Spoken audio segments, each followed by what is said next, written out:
You're listening to the Bible Uncut and Unfiltered. We believe the Bible doesn't need to be watered down or cleaned up to be understood.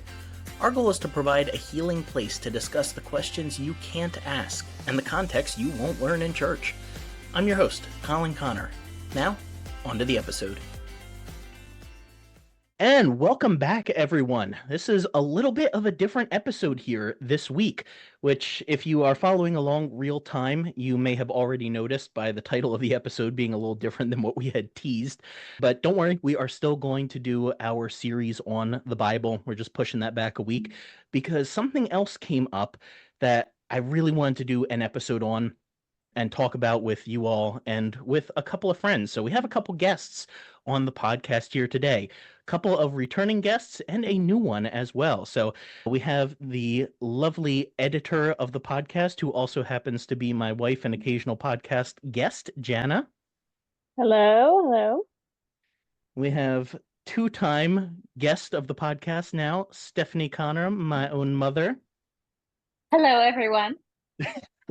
You all can't see the video, but she was doing a little, what should we call that? One, like a champion. yeah, doing a little cheerleading thing going on here. Better than the princess wave. That's what we got next up. And for our first time guest, we have Channing. Hey, welcome, guys. Thank you for welcoming me. My bad. Channing's like, this is my podcast now. Sorry, I'm taking over. Yeah.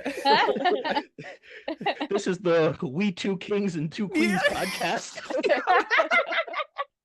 Are we allowed to reference that? Does that exist anymore? Yeah, we're just heavily in between seasons. Right. Channing and I actually grew up together, so known each other for quite a while. His sister was my arch nemesis as a 10-year-old, Yes. Kid problems. But so yeah, I wanted to bring everyone here together today because we all have one thing in common, and that is within the last week we watched a movie. And if you're wondering, why are we talking about a movie on the Bible Uncut and Unfiltered? Well, it's because it's the A24 movie Heretic. And Heretic is, I'll give you the little description off of Google here. Two young missionaries become ensnared in a deadly game of cat and mouse when they knock on the door of the diabolical Mr. Reed. Trapped in his home, they must turn to their faith if they want to make it out alive. That only partially tells the story. The best way that I can describe it is Hugh Grant plays this Mr. Reed character, and he basically forces two Mormon missionary girls to deconstruct their faith in real time. So as we sat down and watched the movie, all I could think of is this is what we talk about on the podcast. Like it is about questioning, why do we believe what we believe? What assumptions do we have in our faith?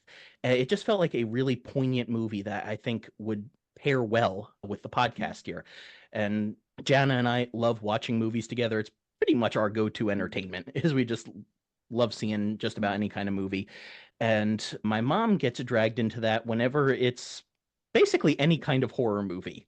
She comes along for those, which I do have to say is pretty ironic because growing up in the Independent Fundamental Baptist Church, we weren't really supposed to watch movies. And my mom was very heavily on the don't go to movie theater side. We could watch certain movies at home. Really exactly. Hey, Jana's family didn't even watch VeggieTales, man. So yeah. No Jonah. No fish slappers.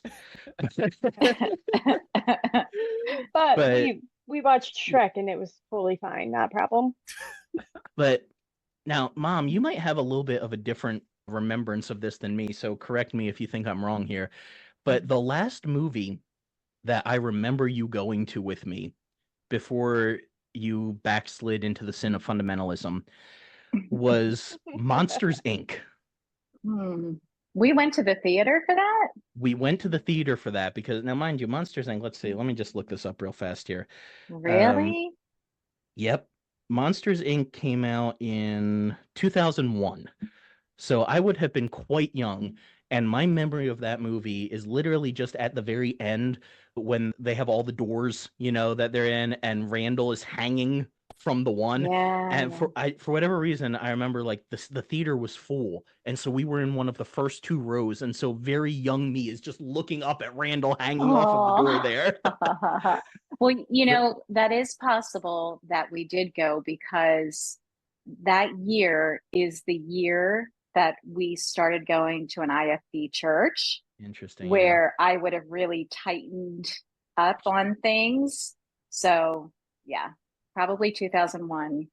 Wow. Yeah, so that was the last time that my mom had gone to see a movie with me, and then preached against it heavily for many years.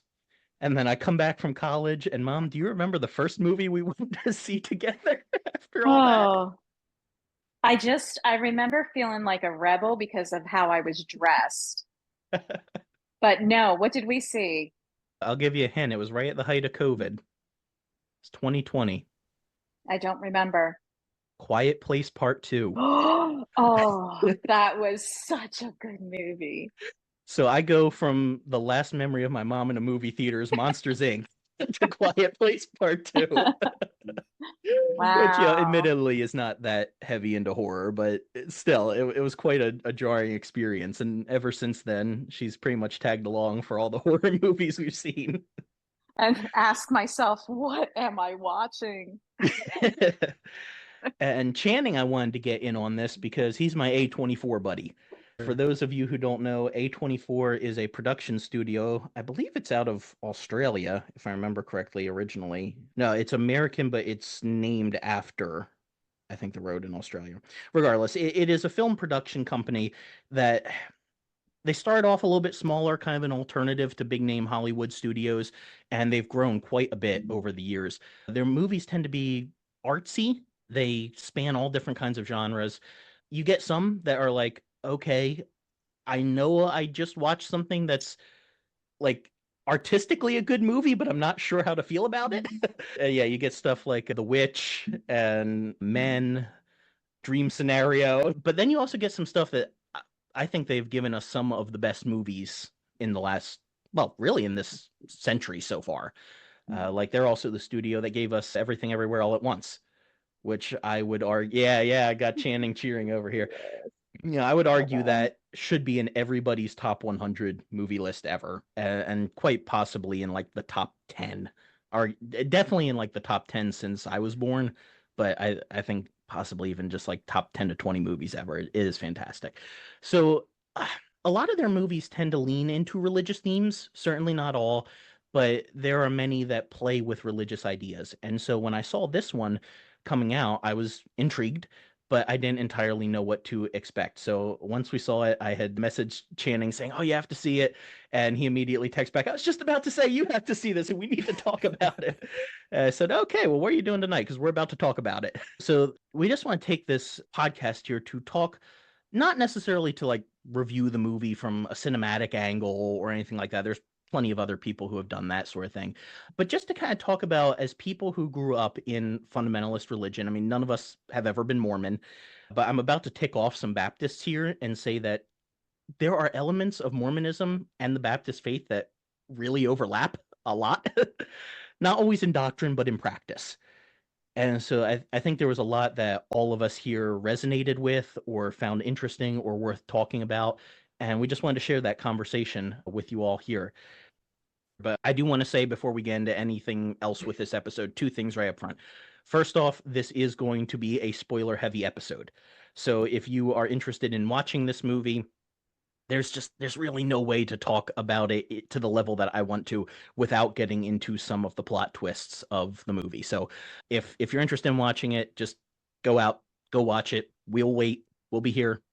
Like literally, we are waiting for you. So please hurry. We're just sitting here waiting.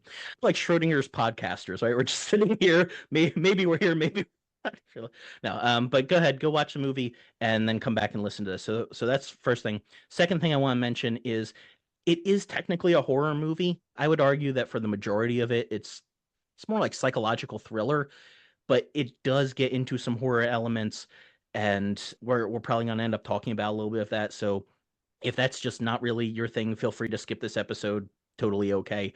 But just wanted to give that a little bit of a content warning.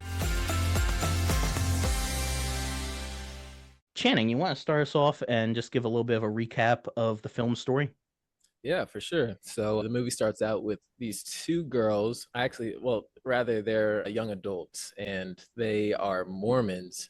And one, her name is Sister Barnes, and the other is Sister Paxton. And Sister Barnes is more of the no nonsense, born in Philly, and she's kind of knows she has the street smarts side of it. And then you have on the other side of it, Sister Paxton, which is more of the happy go lucky, more indoctrinated, I would say. And so it's that kind of dynamic amongst the two. And they are on their mission and they're proselytizing and going from house to house and kind of trying to talk to people who are interested in learning more about their religion. And they come up to this one man's house named Mr. Reed, and they go ahead and lock their bikes up and head inside. So, like at that point, they're trying to share their gospel message with him. Yeah. You know, get him invited into the church, but he has a little bit of a different plan for them. Yeah, exactly. And so as they go ahead and start talking to him and trying to share his faith, it turns out he knows a little bit more than he's leading on about their faith. And as they're conversing, they have to have another woman present. And so he's like, oh, my wife is here and she's baking a blueberry pie. And so they're like, okay, that's not a random detail he's sharing. It actually does matter for the story. Yes. Trust me, guys, I'm not rambling. And so as they're sitting there, they're talking more and more. Then eventually Mr. Reedy has to get up and he has to go check in on his wife because the ladies, they're a little bit more on edge because they haven't seen her at all. And so he goes and he tries to go check up on her. And as they're waiting, one of them goes ahead and turns around to see that it's actually a candle scented as blueberry pies. And so now all the alarms are ringing. What is this guy saying is true? What is it false? And then eventually he's like, all right, my wife is kind of shy, but you can go ahead and head to the back and I will introduce you to my wife. And now they are definitely like all the bells and alarms are ringing and they do not want to go. Eventually they have to go back there. They go into this room that is kind of built like a small auditorium, like a chapel almost. Yeah, exactly. And there he presents, which I think is one of the first significant parts of the movie. He presents this analogy and then he gives the two girls two options to go down to exit the house, one of that being the door of belief and the other being the door of disbelief. They pick one of these doors and they go down, and then they are faced with a older woman who is presented as his presumed wife, and she has in her hands a blueberry pie in which he says, I have a miracle to show you all. And this miracle is that this woman, when she goes to eat this pie, it is poisoned, but she will die, and then give her some time and she will come back to life. And so the woman does die, and they check her pulse, they check her breath to make sure she's not breathing, and they in fact do find out that this woman is dead. And once they report back, they go ahead and say, all right, now it's time to go. Different circumstances lead up to them trying to escape. Yeah, I would say that does get the main point of it. So you have these like psychological elements that are scaring them, all while he is testing their faith and poking and prodding and saying things both about Mormonism and Christianity and faith in general, and questioning, how do you know any of this is real? And I would say at that point, he ends up in a confrontation with them where he kills his Sister Barnes, which then leads to this whole altercation with Paxton and trying to determine, like, what does he want out of this? Why is he doing this to me? What actually happened? And you want to take it from the point of where she challenges him on what actually happened, why she doesn't think that the woman really came back to life, and then what happens when she goes down the tunnel. So after Barnes is killed by Mr. Reed, Paxton kind of becomes a little bit more emboldened, and decides, okay, I'm going to challenge him on the things that he's saying. And she confronts him about the prophet and the miracle and basically says, I don't believe this actually happened. I think that you had a second person come in. And she finds a door that is a trapdoor that's in the floor, and she opens it up. And so far, there's been no way out of this house. So she takes the risk and she goes down it. And as she's walking through, you see all these satanic symbols and spider webs. It's just really creepy. And she gets to the last door, and it has the bike lock on the door. And Which I think we may have mentioned, but they rode their bikes there and had locked them to a fence outside. But yeah, when they were kind of sequestered away, Reed actually went out, took the bikes, hid the bikes, and stole the lock.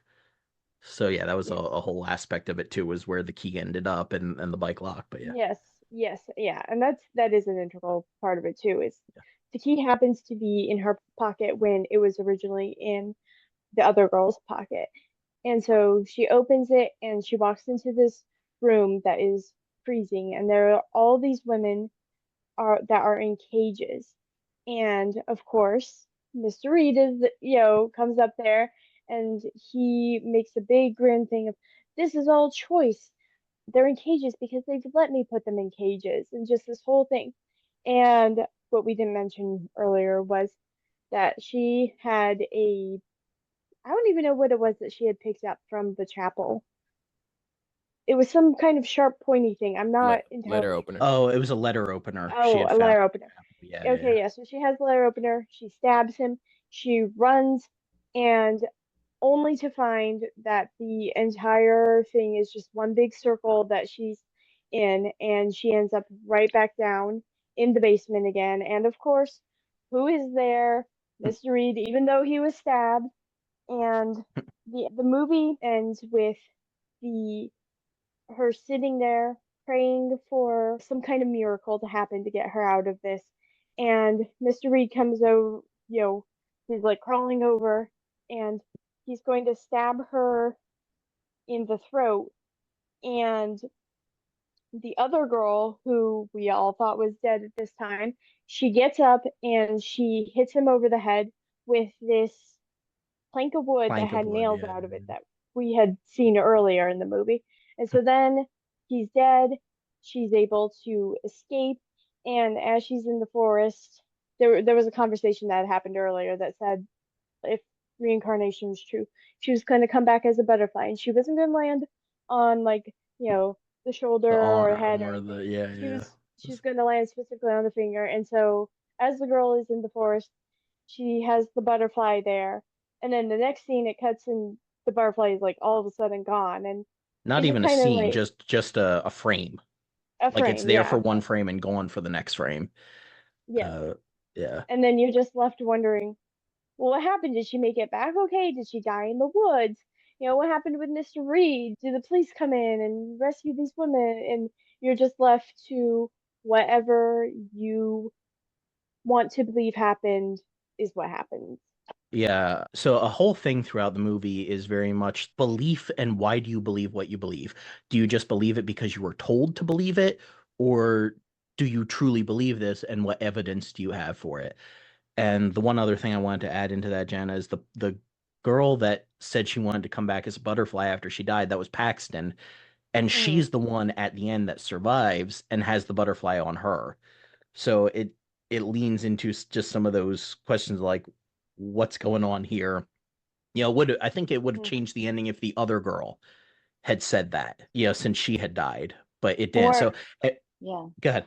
I'm sorry. Or it could have been that the other girl heard her saying that she died. She's the butterfly landing on her finger. So if you like clear, clean-cut endings, this is not the movie for you.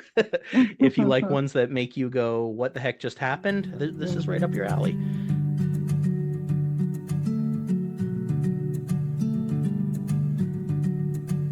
So, initial thoughts on this movie. What stood out to you all? What did you want to talk through? What thoughts did you have? I'm arbitrarily going to go clockwise here on my Zoom call. So, Mom, you are up first. What stood out to you from the movie? Honestly, it was, I'm going to use the word triggering to me Mm, okay. because being in an IFB church for over 20 years of my life and actually being out of it for about 3 years, I'm Yeah. still working through there was abuse in that church Mm, and still working through that and honestly working through what my beliefs are. So yeah. something that was said in the movie was, and Colin, I think you touched on this, why do you believe what you believe? Do Yeah. you believe what you do because someone told you to believe that? And in that church, yes, my experience, maybe not for everyone, but in my Right. experience, yes.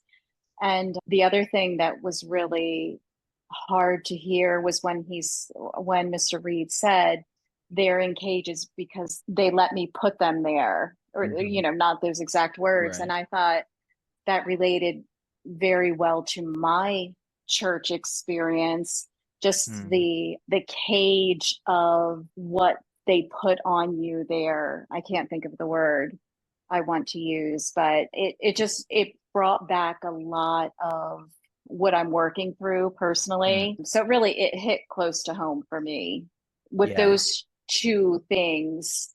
And of course, the very generic in the beginning, the girls are dressed modestly and Oh yeah, yeah. y- Oh, the you stereotypical outfits. yes, It's like, oh, yeah, I saw this kind of thing every Sunday.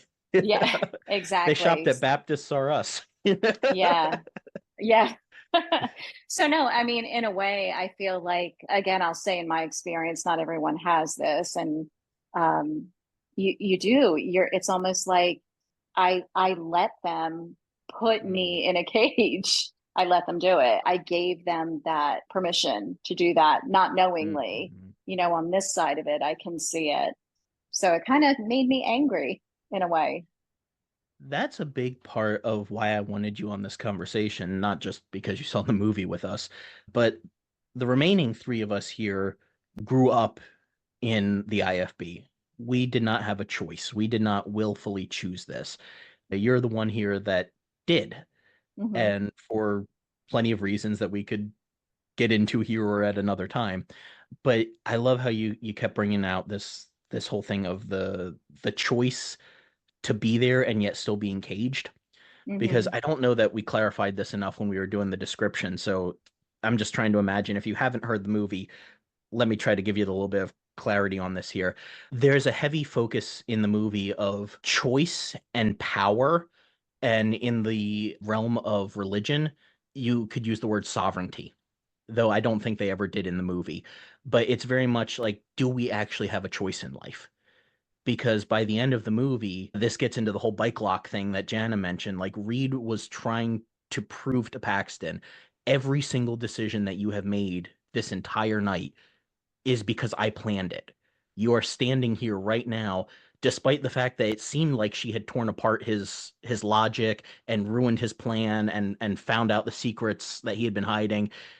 At the end, you realize he still wanted her exactly where she ended up. Hmm. And so the idea of it is basically, this isn't the first time he's done it. And every time he tries to lure a woman in, he ends up killing one of these women that he has been keeping as part of the whole game that he plays with them, and then replaces that one that he killed with the girl that he has now gotten in. But all along, he made very clear, I am not keeping you here. You can leave, you can go, you just have to go the way I'm saying. And this is something I think we're going to get into a little bit later, is like, how much choice do you have when your choices are limited? Like, you can say, I had agency, I had opportunity, I had choices, but when your choices are between bad and worse, did you actually have a choice? And how much of that is on you and all that. So that's stuff I want to get into a little bit later, but I just wanted to give that a little bit of background for that. So yeah, thank you for sharing that. Hmm. Channing? Yeah, so one of the major beats that I liked in the movie was the scene talking about Monopoly and the Mm, landlord's game, and just how in the movie, Mr. Reed made an analogy to the big three, which are Judaism, Christianity, and Islam. And so he likened, it's called the landlord's game, I believe. Mhm. Okay, yeah. He Yeah, likened so everyone knows Monopoly, but yeah, it's actually based on a game that nobody knows from like, what, 30, 40 years earlier called the yeah, Landlord's Game that is disturbingly exactly. similar. Yep.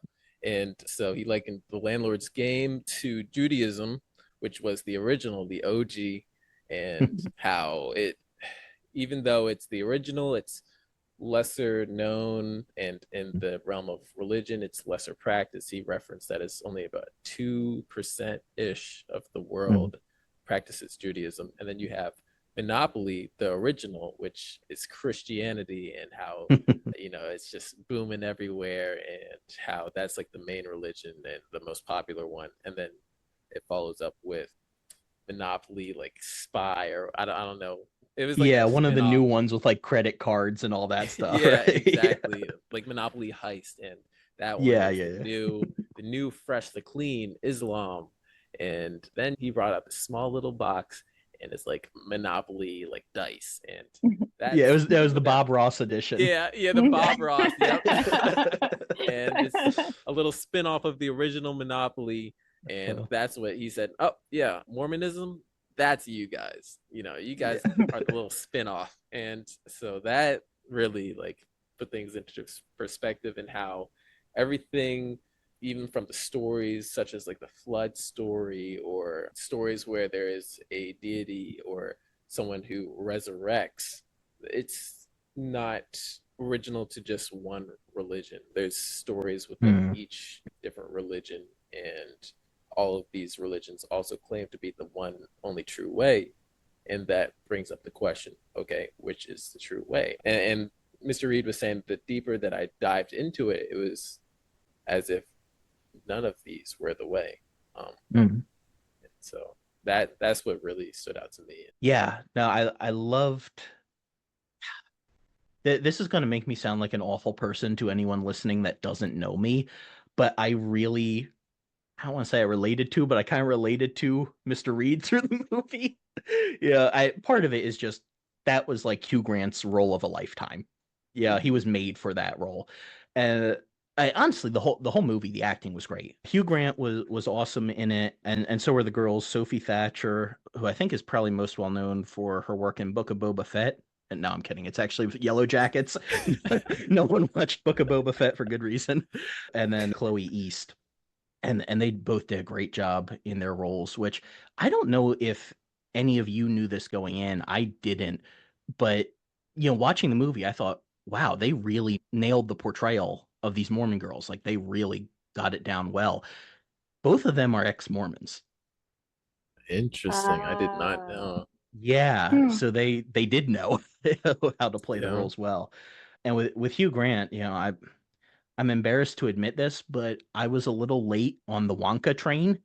So the last movie that I saw Hugh Grant in, he was an Oompa Loompa. That's a little embarrassing. A crazy turn. Right.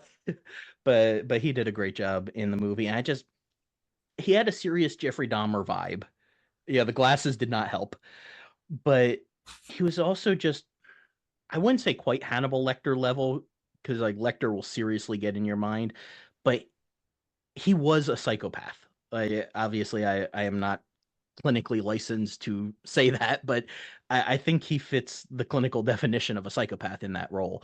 But still, just the way that he methodically broke down their belief system without them ever realizing it. It was entirely the frog in the pot thing. Yeah, like you don't realize it as the heat's getting turned up, because he starts off so innocent, such a sweet old guy talking about the pie and his wife, and he has a little mug that says hubby. He has a cross-stitched sign on the wall that says bless this mess. He shopped at Hobby Lobby, right? And yet he just slowly starts to show, oh, I know more than I'm letting on here. And like, coming from an independent fundamental Baptist background where I went to a Bible college and I was trained to be very apologetic for my faith, not in the sense of apologizing for it, but like defending your faith. I recognize the arguments that he brought because we were literally trained to fight Mormonism. Like we had entire parts of some classes that were talking about, oh, here's the errors of Mormonism and here's the stuff that they believe in. But then also just some of the stuff that he brought up where I'm like, some of it sounded like a guy on Reddit, an angry atheist on Reddit that's just trying to tear down Christianity, but he did it in such a charming way. Like you should hate his character, but at no point in the movie did I hate his character. So, going off of that whole Monopoly analogy that he used, I really thought like he's got a point. You know, there's a lot of overlap, and that scares people when they realize it. Now, I don't think all religions are carbon copies of each other, or that Christianity is a cheap imitation of every other religion. I think he was trying to say like Judaism is episode 4 of Star Wars and Christianity is episode 7. Is the exact same plot point. It's not, but there is distinct overlap with these other religions, and like he mentions all these other mythologies where there were people who were virgin born, there were people who had a sign of a cross, or that died and rose again, or all of these different things that we think of as core aspects of Christianity. And he's like, it's not original. And to that point, he is right. And that scares a lot of people because I remember being taught growing up, the Bible's unique. Christianity is unique. Jesus is unique. And no, like not in some ways, yes, in some ways, no. It's not an exact copy, but it's also not its own standalone thing where you can go, there is nothing else like this in the ancient world. No, if someone says that to you, it just shows that they don't know ancient Near Eastern history, which I mean, why should they? Most people don't, it's way too nerdy. But like we try to nail down this podcast all the time, the Bible is a product of its culture. It was written in a time and a place by people in that time and place that were influenced by their culture. If you listen to this podcast, you're going to know it's post 1977 because I reference Star Wars all the time. So there are things like that in the Bible, like we've gone into with the Epic of Gilgamesh and Atrahasis and all these other things that tie into the culture around. So I actually really liked how Barnes pushed back on him a little bit there, and was like, there's differences too. You're talking about the similarities, but you forgot the differences. And ironically enough, I think I'm going to kind of take her line and say it's the truth is somewhere in between the two. And But he yeah, has a freaking bird head. that was great. The humor in this movie was so good. That was good. But yeah, definitely. Jana, what you got?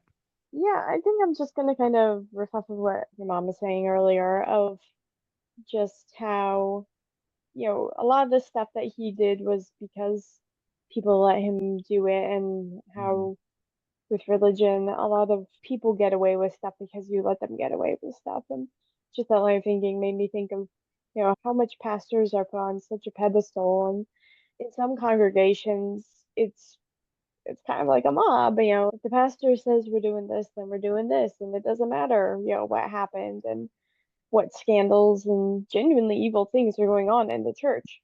And yeah, and even just, with the standards and everything of just stripping away any kind of identity, like how he did with the women who were in the cages. Mhm.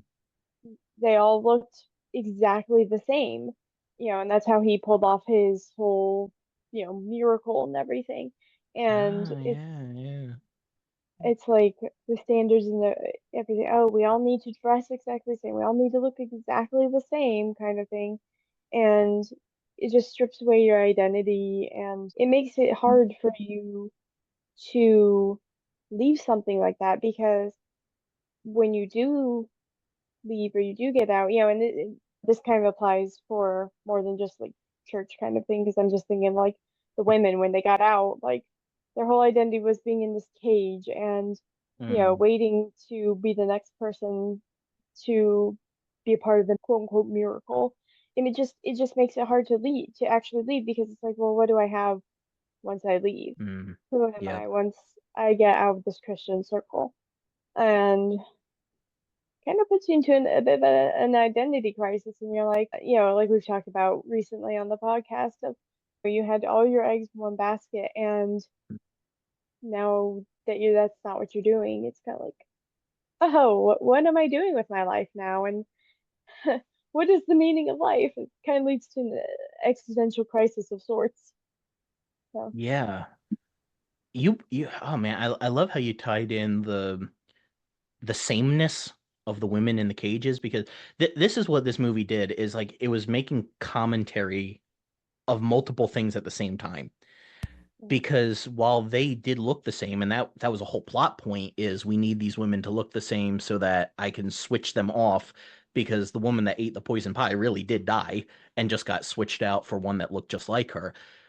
But at the same time, the Mormon girls look alike. They wear the same outfits.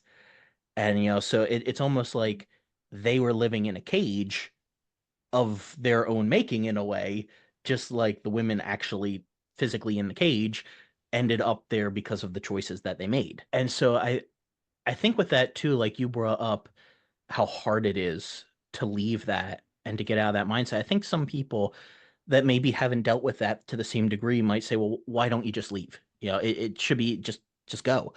It's not that simple, because that's kind of like telling a sexual abuse survivor or a domestic abuse survivor, well, just leave him. Okay, well, what do you expect them to go to? And now it's time for Rants with Colin, the part of the episode where Colin comes out and rants about something.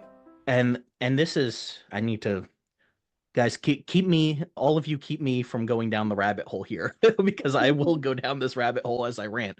But this was my problem with the movie Sound of Freedom that came out not that long ago, because I knew all of these different Christians that had watched it, and they're like, yes, this is against sex trafficking and pornography, and this is such a great movie. I'm like, no, this is a horrible movie, because what men like Ballard have done, when they're thinking they're vigilantes that can just go and save these women from sexual abuse, sure, you're getting them out of a bad situation, but what are they going to go to next? You have to realize that when somebody is in this mindset, particularly for a while, or when they're in this environment, particularly for a while, it starts to affect their mindset too. And they get stuck in thinking this is the only way. That's why a lot of women who end up in domestic abuse situations, even if they get out, tend to end up with another abuser afterward, because that's all they know to look for. And a lot of times that even goes back to their childhood, when maybe that's how their parents had treated them as well. It's just the example that they had. And so it's kind of the same thing with a church. Like if you have been in a spiritually abusive church for a while, that's all you're going to know. And that's the sort of relationship that you're going to gravitate toward. Like that's why I know a lot of Christians that would say, oh, well, as soon as you leave one church, you have to go into the next. And I say, no, you need to take time away to pause and reflect. Treat church like a relationship. Do not rebound date a church. No, but you need the time away to get some clarity and to realize, is this actually what I want for the next stage of my life as well? And so I think the movie got into that a little bit as well, where it's like not as simple as just saying walk away. It's never that simple. And particularly if you were like us, where you grew up in it and that's all you know, like Janice said, all your eggs in one basket, you're not just leaving a church. For the average person, you leave a church, sure, maybe you leave a church. But for people like us, it was you're leaving basically family, because it's your second family. It's your entire social group. It may have been your educational group. Like you may have gone to the Christian school or been homeschooled in that same circle. It's possibly even your sports group. Like, you might have done softball at the church, or been in a homeschool co-op, or any of these different things. Like it is everything. You have a baby in the family, and the people from the church are the ones that are bringing the food. Like it is everything. So it's not just as simple as, oh, why don't you leave? It's always this complicated, complex answer, and I think the movie even wrestles with that a little bit. I definitely enjoyed the movie. There's not that much that I can nitpick with it. I think the one thing that I would nitpick is like my big thing that I wish had changed in the movie is when they're doing the miracle down in the basement, and Mr. Reed, Hugh Grant's character, says, I'm going to show you the miracle. This woman is going to die, come back to life. And then his whole point through the thing is to say, what did you see? Did you witness a miracle? And why do you answer it? Either yes or no. What do you think you observed here? And at first, the one girl, Paxton, thinks, oh crap, like she really did die and come back to life. Like she just moved. I saw a miracle. But then she starts to doubt as the whole thing unravels and realizes that Reed is messing with her through the whole thing. And her first go-to in this is, you switched the women. My first thought is, he didn't poison the pie. Like, right? So a whole thing through this has been, why are you believing things that you have heard without evidence? Honestly, I think this was one of the most powerful moments in the movie, was a little bit earlier on, like all of you have already established. He leads on through the whole thing. My wife is baking a pie. She's being shy. You know, she's not coming out, and just keeps mentioning her through the whole thing. And then once the girls realize they're trapped, he says, "Yeah, I'm gonna go get my wife. Oh, one thing first. After all of this evidence, do you still think I have a wife in the other room? You've seen the blueberry scented candle when I said she was baking blueberry pie. You have not seen her anywhere here. You know, you're not able to get out of this room right now. Like, do you still think my wife is in the other room?" And they go, "No."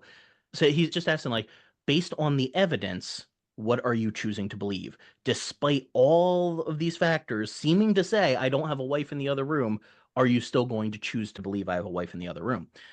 Which I thought was a very poignant question about God. You know, we don't see God. We see all kinds of pain in the world around us. We see suffering. We see Christians that praise Jesus for finding their car keys, while in the same state, women got raped today.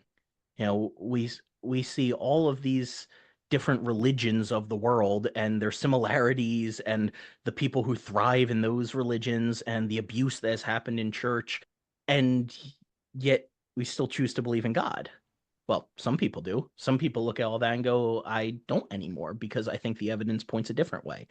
So I think all of that was a really powerful question. I just wish they had leaned into that more when they were actually in the basement, because he never proved he had poisoned the pie. I just wanted her to say, I don't think you actually poisoned it. You just said you poisoned it. Because that's just such a big question of, like, why are you believing something just because you heard it said? And I don't even think the movie settles on you can't do that or you shouldn't do that. It's just acknowledge the fact that you are choosing to believe things just based on the fact that you've heard it, but not actually seen it happen.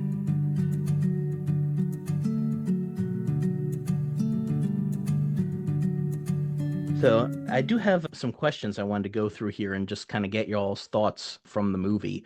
The big reveal at the end of the movie is, Mr. Reed has said through a good bit of it, I found the one true religion, and I want to share this with you. I want you to have the one true religion. And the big reveal at the end is, the religion is power. He has power over Paxton. He has power over the women that are in the cages, his quote unquote wives. Is that the ultimate end, or the ultimate motivation in religion? Because, you know, he's presenting it as this is his religion, but I think the message of the movie is also that religion equals power.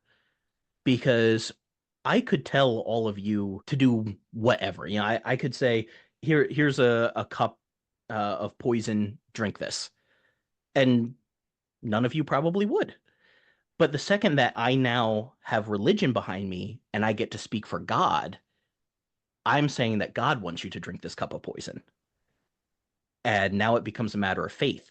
Are you going to trust that he's going to somehow protect you from it? Are you going to trust that he's going to resurrect you from the dead if you die from it? So ultimately, we don't always think of it this way, but religion does end up equaling power. We give people authority when they claim to speak for God, whether or not they actually do. So is that true? Does all religion, even good ones, if I can put it that way, end up just being about power? You know, it's funny that this question got brought up because earlier today I had a conversation with one of my coworkers, and it was about these companies such as like Patagonia or Canada Goose or even Shein. They've been known to do things that are unethical, and where do we draw the line in what we buy? And you know, and then you come to realize, I think I just have to kind of make my own food. I gotta make my own clothes. Man, I don't have like I just to know that it's ethical. I gotta do it all myself. Even when we were talking about these companies, I was mentioning like I feel like a lot of these companies, maybe like Canada Goose or like Patagonia, they started off having the right mentality and they wanted to do something, ethical, and they wanted to really make a change and a difference. And then as they got larger and as more people got brought on, it got diluted and they had to, make some sacrifices for the growth of these companies and just eventually landed them into the same pot that they were trying to avoid in the first place. And I'm kind of drawing some similarities, some parallels with like the company view of an ethical mentality and stuff like that. And so I just kind of want to throw that out there. Yeah, I pulled the pin on the grenade and Channing's like, here's an RPG.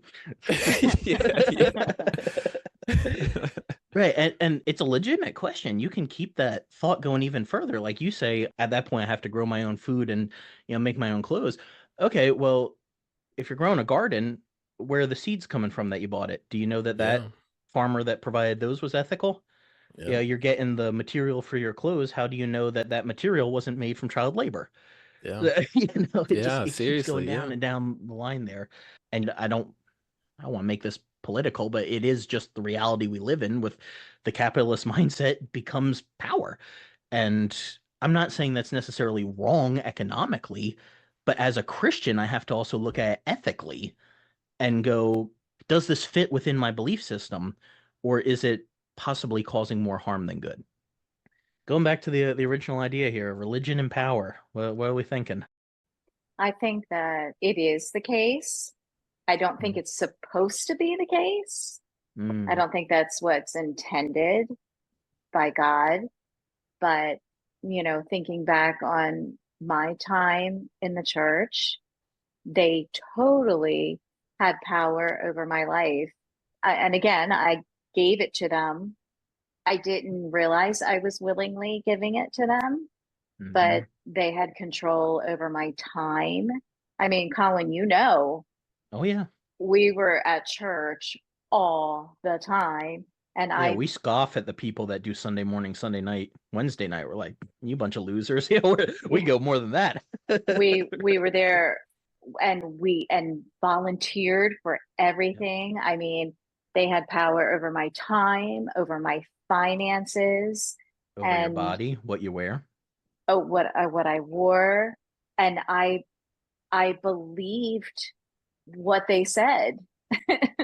I I believed because that's what they said. I did not start thinking for myself until I left the church. Mhm. I got out of that. So to answer your question, in my opinion, yes, the Mhm. church equals power. I mean, Mhm. power, that is the religion, power. But like I said, I don't think it was intended to be that way. Yeah. I'll push back a little bit on what you said because I have a little bit of an insider here, having been in the same house as you for so long, because you were starting to think for yourself a little bit before you left. And that is Mm, something that I will credit the pastor before you left on, mm, is even though I don't think he would, I don't think he and I would agree on too much now, but he wanted you to be able to think for yourself. And he knew what he was getting into as the pastor of an IFB church. And he was trying to get people to think for themselves a little bit. And okay, so correction. well, yeah, I want to I give you agree. credit because, yeah, I want to give you credit because, like, yes, you did choose to get in, but you also chose to get out. And after 20 years, that's a really hard thing to do. Hmm. Um, so yeah, I appreciate your perspective on that. It reminded me a little bit of like the whole purity culture mindset of one little slip and it's just this slippery slope down the whole thing. I thought of the old Casting Crowns song. I can't think of what it's actually called, but they have a whole part in it about, be careful little feet where you go, be careful little eyes where you go. And it's this whole, I think it was made for, if it wasn't fireproof, it was for courageous. And ultimately the song came down to don't look at women or else you're going to end up cheating on your wife is basically what the song was about. But in a way, it's That happened to like, me. right. We have a confession after this, chat. You had the wrong meeting. Yes, we do confessions with Jana on a different one. Right. That's our After Dark podcast. That's subscription. But I can almost take that same mentality of like, don't give in inch or you're gonna end up a mile down the road from where you thought it was gonna be. Satan's gonna take you further than you ever wanted to go. Honestly, I can say the same thing about the church. Oh, You, yeah. you give the church an inch and it's gonna take a mile. And they You did. you mentioned once that you're good at any kind of instrument or singing or anything in church, and you have just signed yourself up for a 10-year contract on the worship team. You mentioned once that you like kids and you're doing Sunday school classes for the next 5 years. Uh, it's not bad to use your talents and stuff you enjoy in an environment like that, but a lot of churches act like predators. They hear what they want to hear. They hear you say the one thing they can latch on to and take advantage of it. And that's unfortunate. Jana, any thoughts on the question of religion and power? Yeah, I was going to comment. So Colin has listened to this book previously, but I just started listening to it. It's Jesus and John Wayne, and just listening to how many religious leaders were so influential in political campaigns and advisors to the president kind of thing, and just, in those kinds of positions was genuinely scary. And it's like, what other religion has that much influence in the lives of people who, run the country kind of thing? And like everyone else has said, I don't think it's meant to be this way. I don't think it should be that way. And unfortunately, it is. And I think especially with the Baptist denomination, and I mean, I guess you could say like Christianity as a whole, there are a lot of really, really well-meaning people who think, oh, if we don't follow XYZ standards, then everyone's life is just going to be a wreck, and it's just going to be worst possible outcome. And I think those well-meaning people, they end up using really harmful and manipulative tactics that ultimately hurt people more than help. And honestly, I don't think they even really realize what they're doing or how the different things that they're saying are actually really toxic for people. And a lot of people give pastors and churches a lot of power in their lives. And I don't think it's meant to be that way. I don't think that's what Jesus was ever advocating for this time here on earth. Yeah, Jana mentioned feeling like it's almost scary how much some evangelicals have had hold over politics in the last, really going back 100 years.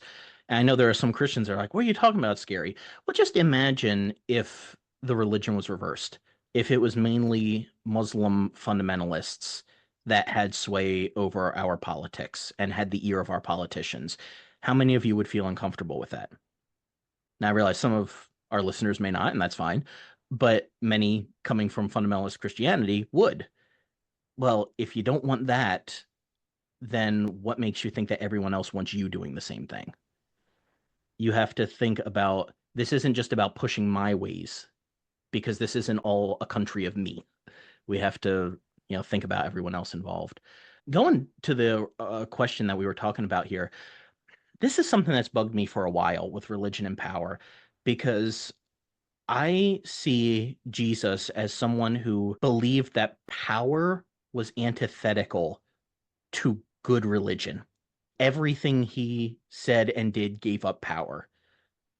At the start of his ministry, he was offered the ability to rule the world, if we take the temptation in the wilderness narrative.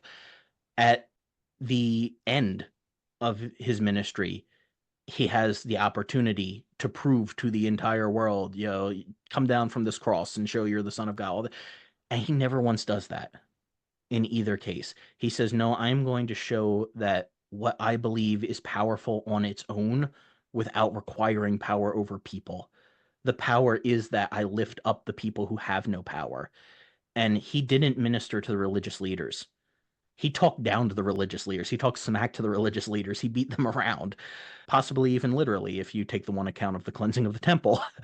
But he always looked to the people that were the poor, the broken, the down, the outcast in society, the marginalized, the minorities, and he gave them power. He tried to lift them up to be on the same social standing that he was at.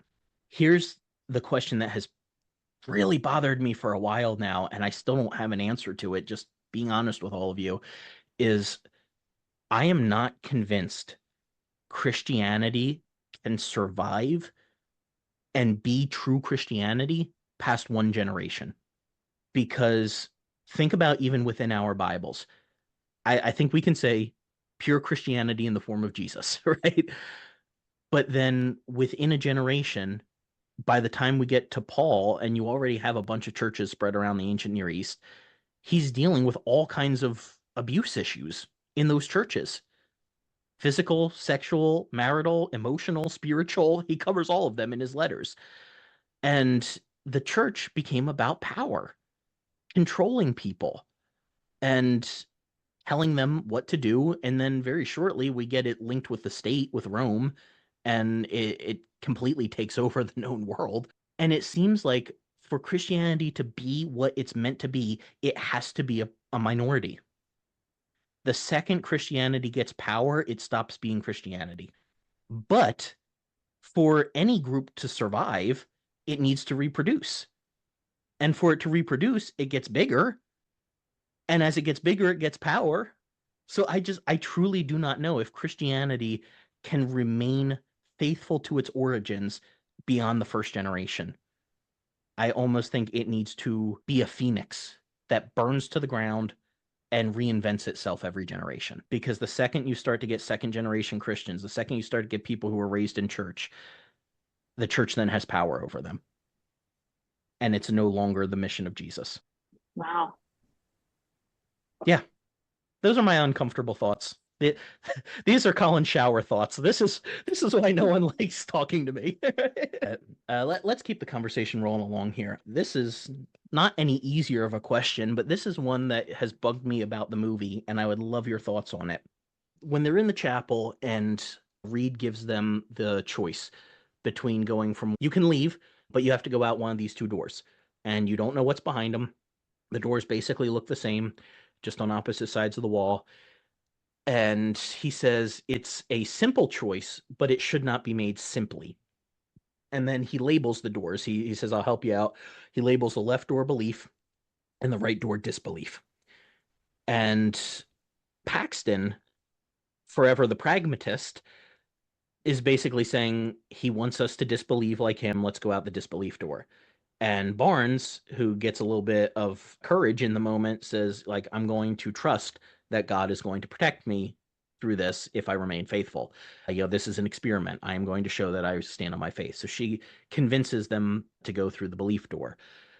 And like I think Jana mentioned, you find out later on in the movie what we were all suspecting. The doors lead to the same place. So the message of that then is that both belief and disbelief lead to the same result. Is that true? Belief and disbelief are similar. They're both choices, but that's not necessarily the same result. So I have a few thoughts on this, but I'd love to hear what y'all are thinking. Do belief and disbelief lead to the same thing? The part of the movie that I was just thinking of was the end where Paxton is praying. And she says something to the effect of, even if prayer doesn't work, it's good because it's taking your focus off of yourself and putting it onto someone else. And I think that kind of ties into it, that either prayer, it could work or it couldn't work. I thought it was a great way to kind of end the movie. Like, even if you're choosing to believe, there's a chance that it's not going to Mm, actually have an effect on anything, but mm, it's still a good thing to do. That's where I was going with that question. mm. It made me I'm think of that. I'm contractually obliged to mention Tom Ward and his work here on that kind of a question. Because I think he would magically appear out of thin air here and say that prayer accomplishes something because it aligns us with God's will. If God always wants what's best for us, we don't always know what that is. But prayer is a way of like removing our inhibitions. It's almost like taking a psychedelic. Like it removes your inhibition so that now you are in line with this will of God. And it almost gives him the, I don't want to say ability, but it lines things up in a way that it works out the way that he wants it to. But yeah, that's a whole other conversation for another day. Right. But what I'm thinking, I understand that. But what I'm Mhm. thinking is Paxton was at a crossroads through the whole movie. She seemed to be so strong in her faith. And then at that moment, it seemed like she was like, well, there's a chance that this isn't going to do anything. That Mm. was my interpretation of it. Yeah. Yeah. I don't even, just my opinion. Yeah. I don't know if that fits, but I I think it definitely fits because she was referencing the prayer experiment and how, they measured to see if people who prayed for the sick did better than those people who didn't pray for their sick. And it turned out that it was the same result, and that's what you're Mhm. mhm. referencing. And it's almost as what Colin says all the time on the podcast is bringing a little bit of heaven, heaven on Mm. earth, focusing on others and really following the message of Jesus, focusing Mm. on others. And yeah, I'm gonna leave it at that. Get that man a gift basket. He just referenced my podcast on my podcast. I like that. Bonus points. Yay, Channing. So then, Channing, Yes. are belief and disbelief leading to the same result? And if so, how? Yeah, so it's almost as if I were to tell you in the next room there's an elephant. Whether I believe it or not, there's an elephant in that room. And so to that point, yes, it does lead to the same thing. Now, the problem then comes with the head right now. So the way that, we were brought up is if you believe in Jesus, right? Mhm. Then you can go to heaven. And then it brings consequences of belief and disbelief, which might not necessarily have been there in the film. And in like my analogy with the elephant, if I believe or not believe, there's not really a consequence of said. The elephant's still there, but that's just off the dome. But I think that is actually what's addressed in the movie, though, because like you're bringing eternity into it, Oh, and I you're right. think You're right. that is the question. Let's say there is an eternity, Hmm. whether you believe it or not, arguably it's still there. Let's Yeah. say there's not an eternity, whether you believe it or not, there's not. Yeah. Unless we want to get into some sort of quantum science here where we suggest that whatever you believe eternity is what you get, which is quite an interesting theory, but that's neither here nor there for this conversation. Jana, do you have thoughts on belief and disbelief and if they lead to the same place? Yeah, I don't really have, I don't know that I have any thoughts on it because I'm not even sure I fully understand what you mean by belief and disbelief leading to the same place. Okay, fair. So, I'm just going off of the analogy in the movie where whether they walked down the left door or the right door, they would have ended up in the exact same place. And Mm, since he labeled the doors belief and disbelief, I think the message of it is suggesting that both belief and disbelief get you the same place. It doesn't really matter what you believe. I, Mr. Reed, standing in for God here, am going to have this happen. So I think it actually plays heavily into the free will and sovereignty debate of if God wants this to happen, is it going to happen? And this is something that in growing up fundamental Baptist, I heard all the time, like, oh, God's going to get your attention. You know, he's not going to force you to do anything, but he'll make it real miserable for you if you don't do it his way. And at that point, you have to ask the question, is that choice? If I give you two choices, but I tell you those are your only choices, that's usually a logical fallacy of an either or. There's almost always a third option. And we as humans tend to think binary. We like to think it's this way or that way, belief or disbelief. I did not relate a ton to Barnes' character, but I really liked where she at one point said, she basically called him out on making a binary and said, there's a third way, and I'm something in between the two. Because I think that either one of those, if that's all you allow yourself to have, you're going to end up nihilistic. Because if it's all human choice, then a lot of people wonder, does any of this matter?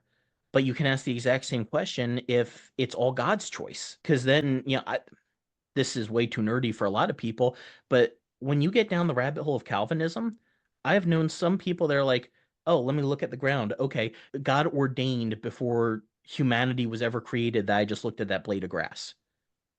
Okay, well, that also means that God ordains and approves of every sin that ever happens. And I can blame whatever crime I commit on God because I don't have free will. And there's been 1,000 movies that have addressed that concept too. I think where this really is still breaking my brain a little bit is like you choose to believe and you choose to disbelieve. It's not who is it? Josh McDowell back in the day had the evidence demands a verdict, I think. There is no evidence that demands a verdict. Just look at the election that just happened, right? You have people that see the result and they're thrilled, and you have people that see the result and they're horrified. And just within Christianity, just within people who are trying to base their beliefs on the Bible and on Jesus. So you choose what you believe. It's not this. I like to think there is one objective way out there, but I don't think we can necessarily know that in this life. It maybe if you have the perspective of God, you can see it, but none of us are him. And it's not a job that's open for application right now. So you do both choose to believe or choose to disbelieve everything. Choosing to believe Christianity is choosing to disbelieve other religions. Choosing to believe your little branch of Christianity is choosing to disbelieve other branches. And in a way, I think they can lead to the same thing, but I'm not sure that's the same thing for everyone. Because I've known people who became Christians and became better people. I've also known people who became Christians and became way worse people.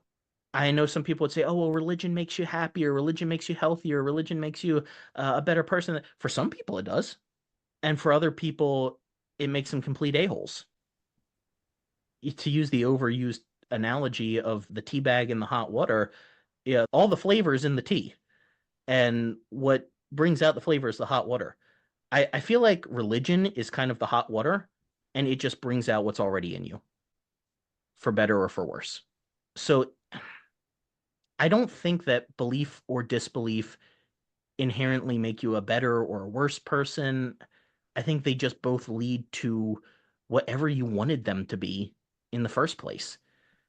Like, especially with religion, we like to blame everything on God. God led me to do this. I believe this is God's calling. You might believe that, but ultimately, at the end of the day, you're still going off of what you feel. And that's something Reed brought up to Paxton, too. How do you know this? Well, I feel it's. He says that's the right answer. We like to think it's objective, but none of it is. At the end of the day, you're completely going off of what you think God wants you to do. And if you choose the disbelief, you're going off of what you think you want to do. Either way, it's what you think. It's just whether or not you're blaming it on God. But at one point in the movie, Reed specifically starts attacking Mormonism, and particularly the sordid history of Mormonism. How Joseph Smith was a kind of sketchy character and had an affair with an underage girl, and then suddenly wanted polygamy to be a thing in his religion. And then, later on the church decided, well, we don't really need that anymore, even though it was actually an official doctrine. And it made the girls a little squeamish to try to reconcile that with what they believed in their faith. So let me ask, does the history of a religion influence the validity of the religion? Because Christianity has the Crusades. Catholics have abuse scandals. Southern Baptists have abuse scandals. Most of the time, Baptists were the ones being persecuted, but there were also times that they persecuted in the early colonies. The history of Christianity is basically us saying, you're a slightly different flavor of this than us, and since you don't want to be our flavor, we're going to kill you. So does the history of a belief system influence the actual validity of that belief system? 100%. 100%, because we're all human, and it doesn't matter really, because how you brought up before, you have the first generation, and then we're down on like the 9th, 10th generation, further down, and it's gotten diluted. And in there's been, how you mentioned, the Crusades and all these other things that other religions have contributed that were, how we even reference back, unethical or just evil. And being human, you are going to look at those things, and you are going to make a judgment based off of the history of any religion, whether it's for the good or for the bad. There's no going around it. That's just my thoughts initially on that. Yeah. I have some thoughts. Yeah. So, with the majority of religions, they have one figurehead that is like the perfect, person, and that's what makes them God, is because they're perfect. And I think with like Mormonism, for instance, Joseph Smith was just a human. And I think for religions you can make, yeah, there were times when this thing was done or this thing was said and it wasn't done with the best like spirit or intention behind it, and those people were wrong. But I think ultimately what gives, I guess, religion validity is, I don't know that validity is the best word because, then you have to go down the rabbit hole of, well, is any religion really valid? Like, there's no way to necessarily prove that. But I guess my thing is, if what you believe makes you a better person and it makes the people around you better people and you're able to help the people around you, then believe what you want to believe. It's fine. But if it's something where it's causing you to go on crusades and to hurt people, or even to where, like in Islam, for instance, women, or well, sometimes in Christianity too, women don't have the same rights as men, then that seems like that's hurting people, and that's not the best option. Did you have any thoughts on that one? No, I don't think so. Okay. All right. So at one point in the movie, I think it was around the time Reed was talking about the Monopoly analogy, he talked about how the girls were basically like door-to-door salesmen for their belief system. Is religion basically just sales and marketing? And is missionary work or evangelism basically just that same sort of idea? Are you just marketing for a corporation that happens to be a church? So is religion just sales and marketing? Go. Channing's got the mic. Oh, okay. All right. Yeah, so I think that's a very kind of black and white way of saying it, but all right. when you get down to the basics, the simple answer I would say is yes.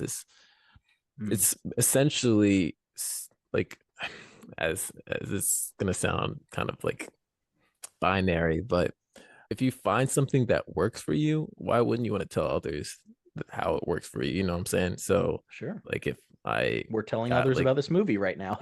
Exactly. And how it impacted our lives and what you can gain from it and what you can just come out of it, for the better. And that's the thing, is in our opinion, correct? And so I think sometimes certain religions can take it a step further to imposing. So, oh, it worked for me. It has to work for you. And that's where I think it can get convoluted and we start to miss the plot. Yeah, that's really good. Like pretty much through my whole life, I've struggled with weight, been a little bit overweight, and you start reading different stuff on diets and exercise routines and all this, and it really starts to feel like religion sometimes. Like people are saying, follow these exact steps and you'll have the perfect body that you want.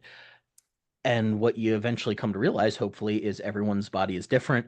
Everyone responds differently to it. And it would be nice if sometimes pastors realized that too. But thoughts on religion and sales? Well, I once spoke to someone in leadership because I used to be in sales. And I remember saying to this person that evangelizing reminds me of sales, closing the sale on what you're presenting to the particular person. But Channing brings up a good point. If you're happy with something, you want to tell others about it and so forth. But just where I am in my journey, it's just such a negative thing in my mind because it was forced on us. You have to tell people, you have to hand out tracts. Anytime you have contact with someone, if you're not talking about the gospel or Jesus, you're not doing your part. You're, in essence, failing as a Christian. Jesus didn't turn his back on you. Why are you shrinking back for, so to me, it has a lot of negativity tied to it, but it is like sales and marketing because you're trying to get as many people into the church as possible. They say to spread the gospel, but there's part of it because it's good for them financially. You get more people in the church, you get more money, you get more hands, more volunteers, more free labor. I know I'm coming from a more of a negative perspective. I'm sure it sounds like, but it was my experience of sales and marketing in the church because that's pretty much what it was. It's fair. Both you and I sat in on closed door church meetings on the back end, and the sad reality is the decisions are money based. Ministries got cut because they were costing more money than they were bringing in. People were kept in leadership because heavy tithers liked them. And that's not, Abusers, yes, yeah. more specifically. I think I just mentioned that in the last episode where, I had brought concerns of spiritual abuse to the church leadership, and the deacons told me, yeah, well, if we got rid of him, we would lose good tithers. I'm like, oh, okay. Good to know that this is a business, not a church. And yeah, like we're kind of bringing up here, like if it's a corporation, churches are incorporated here in America. It is therefore a business. So I don't know that you can get around that in our American church setup the way that we currently have it. Jenna, did you have thoughts on it? Yeah, I was just thinking about the whole salesperson thing because, if I find a product that I like, I might tell a few friends, oh, I'm using this product, I really like it. But for the most part, I'm not gonna go and tell like a random stranger about it. No, Right. You're not going door I'm to door not talking about your favorite cleaning product. exactly, yeah. Now, if point. someone's like, oh, hey, I have a problem with this thing and I have something that works great for me. Yeah, I'm going to be like, oh, this works great for me. You should try it, kind of thing. And, if they come back to me and say, oh, it really didn't work for me, okay, great. Fine, find something that does work for you. But I think with religion, it's more than just, oh, this way of living really works great for me. And, if someone is a little lost or like, needs a suggestion of what religion to go to, I guess, then yeah, or they want to know more, then yeah, I'll tell them about it. It's more so of a thing where it's become, I'm gonna shove this down your throat whether you want it or not, and oh, it didn't work Right. for you? How dare it not work for you? You're doing it wrong. It's with you. It's not with anything religion oriented. I feel like in this age where we have information on so many different things, religion is kind of like politics. We just came from this election cycle, and how many ads did we all see for Trump, for But Harris? And I have never met a single person that said, man, I love those political ads. Like, look, you already know who you're voting for one way or the other when you see the ad. If you're voting for Harris, there is no world in which a Trump ad or a Harris ad is changing your view. If you're voting for Trump, there's no world in which seeing a Harris or Trump sign on your neighbor's front lawn is changing your view. And I think some pastors would do well to remember how they feel when someone knocks on their door for solar panels and realize that just like you feel like, man, I am fed up with all of this when I see these political ads. Well, that's kind of how people feel when you show up on their doorstep unannounced too. Nice, easy question here coming out of that one. Is there one true religion? Go. You're ridiculous. It's the question of the movie. Blame the movie makers. Yeah. I mean, Jennings over there dying. Yeah. Jay, you do I- not have to I'm- answer that one if you don't want to. Yeah, I don't think you can answer it because unless someone dies and then somehow comes back and tells me in some kind of way, this is 1000% the true way, and like they're able to convince me so much. It's just not something that you can prove. I say no. Oh, she says no. All right. Why you say that? Because I don't think there is a true religion or organization. I think it's a relationship with God and not so much a religion, because it's probably because of what I'm pushing away from and Sure. going more toward. I cannot think of any church that I'm aware of where God is like, yep, that's exactly what I intended. I see it more of relationship with God, between that person and God. And I'm not saying, you should still interact with other people who believe in God. But no, I have a hard time at this stage where I am believing that there is a true religion. All right. You know what else, if I could add it, I feel like religion has clouded my way to God in communicating, because people pray and it's Father, God, Father, God, Father this, Father that, God this, Right. God that. I'm like, that, please, if you talk to me like that, I would just turn Right. you off. Like, Yeah, seriously. it's just, that's not how you talk. Don't talk to me like that. I can imagine God is like, would you please stop talking to me like that? I feel like it's hindered my ability to communicate with him because I'm so used to it. After 20 years, I'm retraining myself to talk with him, so. I know I'm the one who asked the question, but I think it's actually a wrong question when we say, is there one true religion? Because I always think in my mind to the one time, and it is only one time in 4 Gospels, so we have to go 4 Gospels that, have some stuff that overlaps, and this one's only mentioned once. Maybe it's not as important as the other stuff. I know they'll get some stones thrown at me, but regardless, in John's Gospel, there's one point where Jesus says, I am the way, the truth, and the life. No one comes to the Father but by me. And the way that I was raised, we always emphasized I am the way, the truth, the life. There's nothing else. But here's the thing about a way. A way is a road, and a road goes somewhere. Multiple people can be on the same road in different cars. And we acted the way that I grew up as if the only way you're getting to heaven is if you're in the right car. Screw anyone else on the road. What matters is if you're in my car, my branch of Christianity. But Jesus didn't say, I am a car. I realize they didn't have them back then, but multiple people can be on that way. It doesn't matter if you are in the same quote unquote car as Jesus. What matters is, are you traveling the same direction? And this is one of the things that I have loved hearing Rainn Wilson, the guy from The Office, Dwight, talk about as he's mentioned some of what he's learned from his Baha'i faith, is that there are a lot of ways all these different religions overlap. Now, obviously, not all. There are differences, and sometimes they're contradictory. But when they do overlap and point the same way, that is the way of Jesus.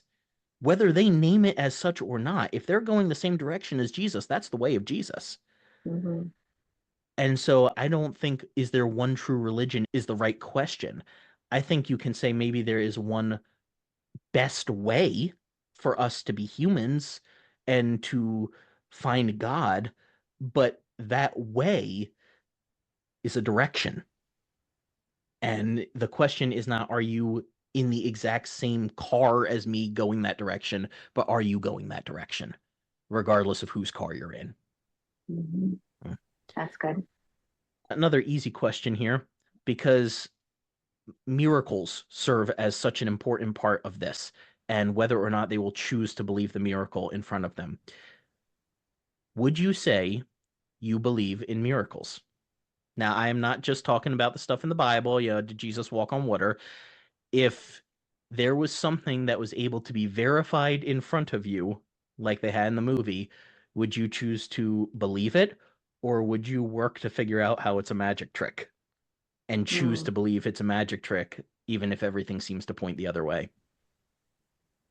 I think that in such a time that we live in such a Western world, it leaves very, very little room for miracles to exist or to be an occurrence in the Western world. And that being said, it definitely wires our brains to instantly think, even though, growing up in the church, you hear of all the miracles of Christ. And then you're like, well, now, current day in the Western world, there's no more of those, because you think more analytically, or you'd be like, oh, there has to be something else to that. There has to be some the technology that, we just aren't privy to, or something. And so just my instant thought, I would think that I would try and see where the smoke and mirrors are before I actually sat there and thought that this is a miracle. Now, is that true? Well, do you believe it's true? I hate that. Yeah, Okay. yeah, I know. I would like to say Conversation. that I would want to believe miracles are true. Okay. I would like to believe that. Fair. I believe that God is capable of doing miracles. Mm. However, I am skeptical Mhm. just because I believe that there are things that were done in the church that were attributed to God that weren't maybe necessarily, but I believe he's definitely capable. Mhm. I don't know that I would be quick to believe everything I see, though, Right. you know. Yeah, I agree with being a critic about it. And especially since there are so many quote unquote fake healers who have turned out to be fakes, frauds, setting it up so they can ultimately get people's money. And yeah, it would take a lot for me to believe a modern day miracle. Yeah. Honestly, I think I'm going to be the fourth voice in agreement here. I am a very skeptical person. I always have had my nature to question everything. I mentioned not that long ago on the podcast that we used to go to Sight and Sound when I was a kid, these Christian theater productions, which were stunning. They were done very well. But I remember from an early age purposefully looking at the stuff behind the scenes. I was looking for the people who weren't acting in the moment and for the set changes and the stuff that I could see going on in the background that you weren't supposed to see. And I always loved the making of stuff in movies. And I mean, how many movies have we seen that were time travel where somebody goes back with a gun or a cell phone or something and it's magic to those people, right? The supernatural is just magic that we haven't learned the technology behind yet. And I heard someone recently, I don't remember what this was on, but somebody told a story of being in a church. It was a little charismatic. It leaned into faith healing sort of thing. And they had an entire wall with all these different wheelchairs hanging from the wall. And it was all the instances of people who had been healed in the church and no longer needed the wheelchair. And the person that was there asked someone who attended the church, and they're like, "Oh, did you know some of these people? And they didn't. No one in the church like knew the stories or knew the people. It's just we see this up on the wall. We know it's there. This is evidence. Okay, well, who are these people? When did this happen? So like that would very much be me. Like I'll be the first one to admit if Jesus was here in the room and did a miracle, I'd be looking for the magic trick. I often say I don't want to put God in a box. So I agree with I think all of you said, but Mommy said it explicitly. I will not say it can't happen, but I would 100% lean into the disbelief side if I saw it happen there. I'm going to pose you the same question now that Reed posed to the girls. Very, very important.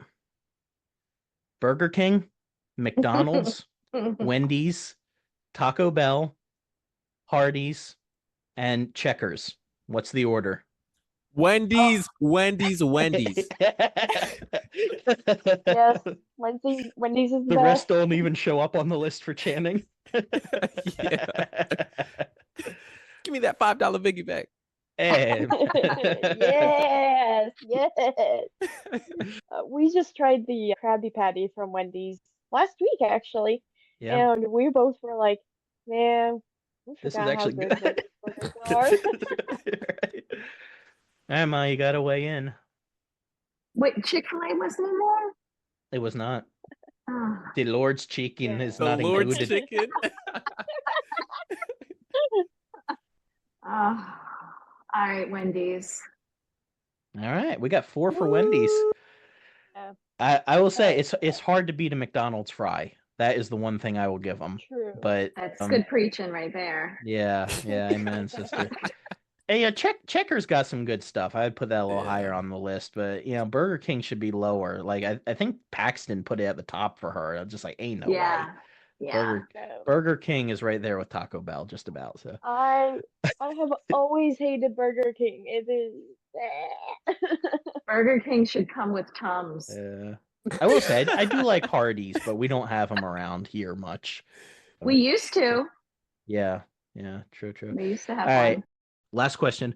Does Paxton make it out alive at the end of the movie like we see? Was that actually real? Nope. Oh, Channing says no. Why is it no? No, because, they said it even in the movie, right before death, your brain does a crazy different things to like crazy things that you couldn't even really imagine normally. And so the crazy escape to her coming back to life to all that. No, okay. My homegirl is not making it out. All right. Mom is rethinking everything she knew about the movie right now. I say she did. Why? Yeah. Because I'm a reformed IFB, and that is what was portrayed on the screen, so I believed it. There you go. There's the answer right there. You believe it. Janet? I am hesitant to say that she made out alive. I would love to think that she did and that everything was made, all right, but I mean, she got stabbed in the stomach and she was bleeding out, and it was a miracle. She went through the window to get out, and I don't know. I just feel like if you're bleeding out that much, you don't have the stamina to make it through the window, and whether he actually killed her and then also died himself, I don't know. I mean, if that didn't kill her, then falling out of the window, and because I mean they're in the middle of nowhere. There's nowhere to go. Who's going to see her? She's going to die before somebody finds her. All right. So we have a yes and no and a ishly not probably. Yeah, I'm gonna burst everybody's bubble here, but I'm the guy that does this with movies. Like, I think Inception is still a dream state at the end. I think that Dark Knight Rises ends with a hallucination. I don't think Bruce actually escaped from the Batwing. So yeah, I'm that guy. But I do not believe that she made it out alive. I think that the whole thing was, like Channing said, just in her mind at the moment of death. For a couple reasons. One thing is I actually know behind the scenes they shot 2 different versions of that end scene where Hugh Grant's, where Mr. Reed goes, like, crawls over to her and is about to kill her. And there was one version of it where he was very confident. He was still in character as someone who was, like, in control of the situation. And then they had the version where he asked for prayer and was kind of, like, broken down. And they, from what I can tell, it sounds like they kind of spliced together the two a little bit, but leaned into the second one. But I think through the whole thing, he was in control of that situation. I don't think there's any way that Barnes could have actually survived. And I think that's the whole point, is she didn't survive. Paxton prayed for a miracle. And so if Barnes came back to life, it was a miracle, an answer to her prayer, but you have to choose to believe that. Just like you would have to choose to believe the miracle that the other girl, the wife, quote unquote, came back to life. And like Reed brought up through the whole movie, are you going to choose to believe this in spite of all the evidence to the contrary? And everything we know says she would not have been able to come back to life and do that. And then the butterfly does it for me, because that's what she expected the afterlife to be like. And that's what she saw, but then it was gone. So I think the whole thing was just her hallucinating that right before Reed actually kills her. I don't think Paxton makes it out. I think they all die in the basement. Interesting. So nice light ending there.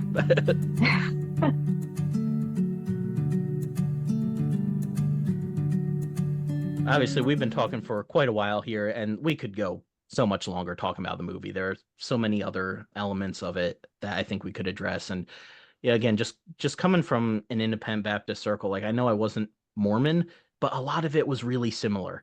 Like the way the girls talked at the start of the movie was how people talked at Bible college. We had to go door to door every week in twos, and those were the sorts of awkward conversations that you had. Now, maybe not quite as sexual, but if sex was brought up, it was talked about in those kinds of awkward terms. And mispronouncing words. Yes, absolutely. So it definitely felt very realistic. You always have the one person who's more skilled at it than the other. They get paired up, and you're trying to force your beliefs on this person before they can get a word in edgewise and cut you off, like Paxton was trying to at the beginning there. But I think for time's sake, we probably do need to wrap this one up. So I'll give you each a couple more minutes here if you just want to give any final thoughts on the movie, anything else that you want to make sure we get in before we have to close it out. Well, I would say if somebody hasn't seen it, that they should take the time to see it. Yeah. I think it's definitely worth it. It gave me, I was telling Colin, it was thought-provoking and disturbing at the same time, but it gave words to some of the things that I've been going through. So I found it to be helpful. When the analogy of being in a cage, I could relate to it. Giving other people power over my life, it's definitely worth the watch, for sure. Yeah, and growing up in that as a teenager, you just have all the rage, but despite all the rage, you're still just a rat in a cage. Never mind. That one landed. There we go. All right. Yeah, to kind of further that thought, I think, yeah, it really was a good movie, and something that a lot of people should watch, just to, whether they want to challenge their beliefs, help you come to term with them. How you were saying, you kind of put words to the thoughts that you sometimes think, and then you're like, I don't know if I should think that, it's wrong to think. No, you are meant to think through. This isn't a mindless thing. You have agency, and you need to be able to know what you believe and why you believe it, and stand on your own 2 feet on what you do believe, and also have the flexibility to admit where you might have some disbelief. That's huge. That's huge. Yeah. Yep. And that's okay. Yes. Yep. It's okay to question things, and it's also okay to feel frustrated when you see people who leave like you used to, and you wish that they could maybe have some enlightenment. But it is not okay to trap them in your house and attempt to kill them. Might just Well, be a there go problem. my plans for the weekend. Oh, Wow. got a little felony on our hands. Right. No, I would definitely repeat what all of you said. If you are not into psychological thriller slash horror, skip it. But if you are open to it, there's not really much gore. There's like 30 seconds in the last 20 minutes collectively that are a little tough to watch, but overall, just very well-made movie, fantastic acting, very believable at a lot of points. And I think even at a few points where maybe you could nitpick something, it's not really anything that changes the story drastically. Like they did a really good job of having a tight story in there. I enjoyed it from Reed's perspective because as somebody who came from all that and has deconstructed, I have a Bible podcast. I think a lot of the people who watched that movie were maybe you were meant to ask questions about what you believe and why. And I'm sitting there going, "Oh, this is supposed to make me question my faith. Like this is the stuff I ask for breakfast." This is old news for me. But it did still keep me engaged in the movie. I really liked how they had some pushback and it wasn't just Reed dominating. Like it wasn't an atheist movie. And though I am not Mormon, I've heard some reviews from people who are or who have been, and they've all said that it was accurate and respectful of the Mormon faith. And so I really appreciate that as well, because a lot of times they get stereotyped. And I think it was a really smart choice to use the two girls as Mormon missionaries in the story, because there are so many Christians who don't view Mormons as Christians or see them as heretics that if you just came out and had like Baptists going door to door, there would be outrage with that movie. But because so many Christians already don't necessarily see Mormons in a positive light, it let them think, haha, the Mormons are getting challenged until you realize, oh, I'm getting challenged too. So yeah, very good movie. I would definitely recommend it. I enjoyed it. And I think those are the sorts of questions you have to be willing to ask. And this is where I agree with Barnes. Have the middle ground. You don't always have to be fully in belief or disbelief. There are some days where you might lean one way more than the other. There are some questions where you might lean more one way than the other, and that's okay. None of us get everything right, and you don't have to. Not today or ever. So just have the intellectual honesty, both with yourself and others, to say, I'm not sure. I think this movie does that really well. Well, if you want to know the way that I rate a movie, okay, where we see them on Tuesday nights where we get half price movies. Yeah, roughly. Okay, so I rate movies at a discounted rate or full price. This is a full price movie. Yeah. There we go. You heard it here first. Full price. All right, I do want to say a big thank you to each of you for taking the time to do this episode. This was a lot of fun. I really like being able to talk about movies here. And I would love to hear from all of you listening. Did you enjoy this conversation? Would you like to hear us talk about some movies on and off again through the podcast in the future? If so, do you have any in mind that you would like us to talk about? Probably not quite as long as this one. We had a lot of thoughts on this one, but I enjoyed this. And big thank you to each of you for coming on. It's great to be here. Thank you. Yeah, it was cool. Thanks I for guess. having No, me. no, it was a lot of fun. That is cool. I guess. Thanks for having us. And we will be back next week with our regularly scheduled series that we were supposed to start this week. So we'll be talking about the Bible, how we got it, what it is, and a whole bunch of other questions that you probably didn't even know that you had about it.